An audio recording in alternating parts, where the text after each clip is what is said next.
So, do you have a slow internet issue, or do you have a slow Wi-Fi issue, or in fact, do you have both? These are not tricky questions; they're completely valid questions.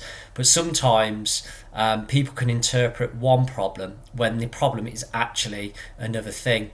So, slow Wi-Fi speeds and slow internet speeds are kind of closely linked. They can give off the same symptoms, but the resolution can be completely different, as in there's a speed issue with your actual internet line, or actually, yes, I do have this really old piece of wireless hardware which I need to replace. So I'm just going to run through a few scenarios about, is it a Wi-Fi problem you're experiencing, or is it an internet problem you're experiencing, and just pointing out a few things to think about, really. Because the reason for this video, the reason I got inspired to do this one, is because I had a customer ask me this exact question, kind of thing. They asked me to go and have a look at a few things going on with their network, and I looked at it and I said, well, actually, this might not be a wireless problem, this could be an internet problem. And the person there turned around to me and said, well, what's the difference between the two? And it's such a simple question, but it's completely valid. It's a great question. So yeah, that's what it's inspired by, and I'm hoping to answer that question, but point out a few different things what it might be. So let's say that you've got a wireless network and your devices, that could be your computers and laptops and phones, are connected to your wireless network, and you're having problems actually going on the internet. And it might be, to you using it, it might appear to be a wireless problem, but it could be the internet. So how do you know if it's a wireless problem or an internet problem? So the very first thing to check out is, if you've got a couple of devices, a laptop and maybe a phone or a tablet maybe, the first thing to check is just what's going on with your wireless connection. If your internet speed is suffering and it's going really slow, actually have a look at your wireless connection. Most people on most operating systems like Windows or the Mac OS or Chrome OS, there'll be an indication of the strength of your wireless signal. So the very starting point is check that out. Now, if the wireless signal is genuinely low and weak, fine. This could well be a wireless coverage or wireless device problem. Absolutely it could. But what you might find is you're thinking to yourself, I've got a wireless problem here. But if you actually look at the strength of your wireless network, and it's full strength, it's full signal, but your internet maybe isn't working or is mega slow, that would actually indicate it's an internet issue, not a Wi-Fi problem, not a wireless problem.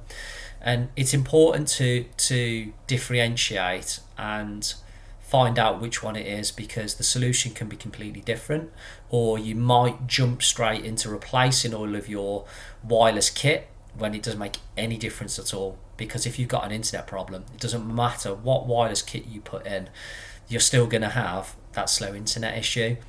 Likewise, if you're checking the wireless network on your devices and the wireless network isn't there, or it's there 1 minute and it's gone the next, and it's up and down and up and down and up and down, yes, completely, that looks like a wireless problem to me, and you would need to address that problem. The very first thing you could do here is the number one IT fix is obviously turn off all the equipment and turn it back on again and see what you've got. Aside from that, it would be having a look at the specifics of your wireless device, maybe resetting it, reconfiguring it, or simply testing out some alternative kit just to see if your the different kit that you test with makes a better wireless network for you or not, and then you can consider replacing the kit. But yeah, going back to, it also could be an internet problem, and using this particular customer scenario, they were saying to me, well, we've got a wireless problem here because I'm getting like kind of buffering when I'm, for example, using YouTube or the BBC iPlayer or anything like that. I'm getting this buffering. I said, right, okay, let's have a look then. And I checked out their wireless coverage. I just did some very basic checks. I literally used a few devices I'd brought with me, looked at the Wi-Fi, and the coverage, in my opinion, was fine. There was the odd little spot where it was a weaker signal. That's completely normal. But overall, the coverage was fine. So I said, right, actually, let's concentrate on your perceived wireless problem and tell me a bit more about that. And he was saying, well, I get these issues when I'm trying to do this thing on these streaming services and it's buffering and slow. And I said, right, okay, so what's your actual internet speeds here? And they didn't know, and that's fine, that's completely fine. So I went away and found out for them, and I used speedtest.net, which I'll link to down below here. And very, very importantly here, I tested using a network cable, and I turned the Wi-Fi off on my laptop, which I was testing it with, because otherwise the test result could be misleading.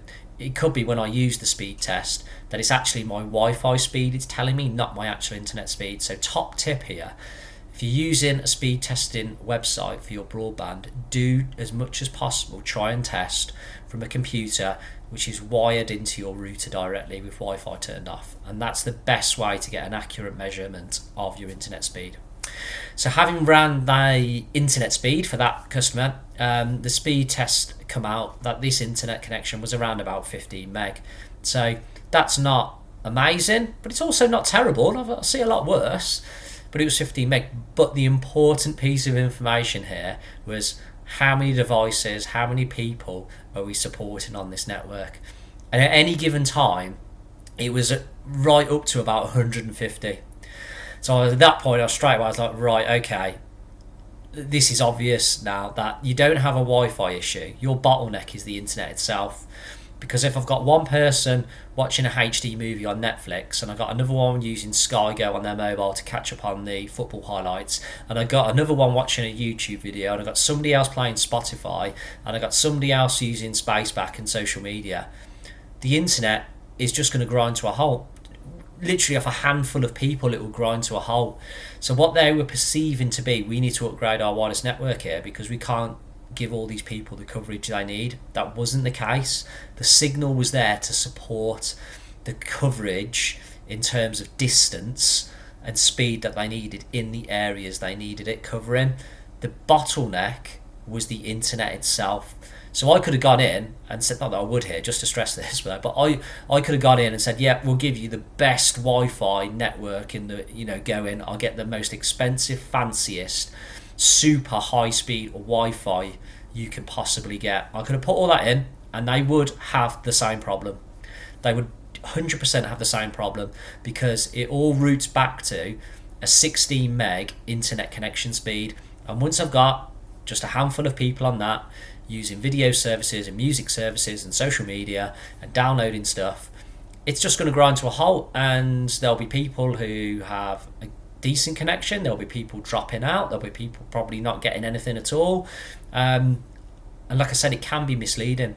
But like I said, the point of this video is there are two factors at play. There's the internet itself and there's Wi-Fi, and you can just have internet on its own, you can just have Wi-Fi on its own without the internet even being up, just to test coverage. They are two different things. Yes, they're linked because they join one big network, but they are two different things, and you need to troubleshoot and diagnose and think about both things before you conclude what it is that the issue is. So yeah, speedtest.net is good for testing internet speed test, by the way, and I will link to that below if you're watching this on YouTube. Okay, so that's it for today. Just a basic bit of information and hopefully a small bit of education there on Wi-Fi and internet and how they differentiate and where your problem might be and the checks to do, which might give you a bit more information. If this video has been useful, as ever, please do smash the like button. It really helps spread the word about our channel. Please do subscribe. We're trying to push out as much content as possible every week. And please do check out the links to our other social media feeds on Instagram, Twitter and LinkedIn. And I'll see you again next time.